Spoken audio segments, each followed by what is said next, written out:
বিএনপির ভারপ্রাপ্ত চেয়ারম্যান তারেক রহমান বলেছেন, নির্বাচন যত দেরি হবে ষড়যন্ত্র ততই বাড়বে।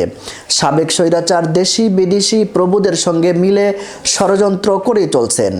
বাংলাদেশ জাতীয়তাবাদী দল বিএনপির চুয়াডাঙ্গা জেলা শাখার সম্মেলন 2024 এর উদ্বোধনী অধিবেশনে তিনি এসব কথা বলেন। শনিবার 23 নভেম্বর সকালে চুয়াডাঙ্গার স্থানীয় টাউন ফুটবল ময়দানে সম্মেলনের উদ্বোধন করেন বিএনপির মহাসচিব মির্জা ফখরুল ইসলাম আলমগীর। সম্মেলনে ভার্চুয়ালি যুক্ত হন বিএনপির ভারপ্রাপ্ত চেয়ারম্যান তারেক রহমান। শুধুমাত্র নির্বাচিত জনপ্রতিনিধিদের মাধ্যমে সংস্কারের বাস্তবায়ন সম্ভব বলে এ সময় মন্তব্য করেন তারেক রহমান। তিনি বলেন, বর্তমান সরকার যে সংস্কারের কথা বলছে সেই সংস্কার বিএনপিও চায়। বেশি সংস্কার করতে গিয়ে নির্বাচন হতে দেরি হলে আবার ষড়যন্ত্রকারীরা সুযোগ নিতে পারে। একটি সুষ্ঠু নির্বাচনের মাধ্যমে দেশে বিদ্যমান সমস্যা সমাধান সম্ভব বলেও মন্তব্য করেছেন বিএনপির ভারপ্রাপ্ত চেয়ারম্যান তারেক রহমান। চুয়াডাঙ্গা জেলা বিএনপির দ্বিবার্ষিক কাউন্সিলের আয়োজন করে স্থানীয় বিএনপি।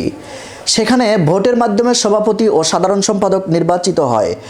রাষ্ট্রকাঠামো মেরামতের রূপরেখার 31 দফা ও জনসম্পৃক্তি বিষয়ক বিভাগীয় প্রশিক্ষণ কর্মশালা ও আয়োজন করা হয়।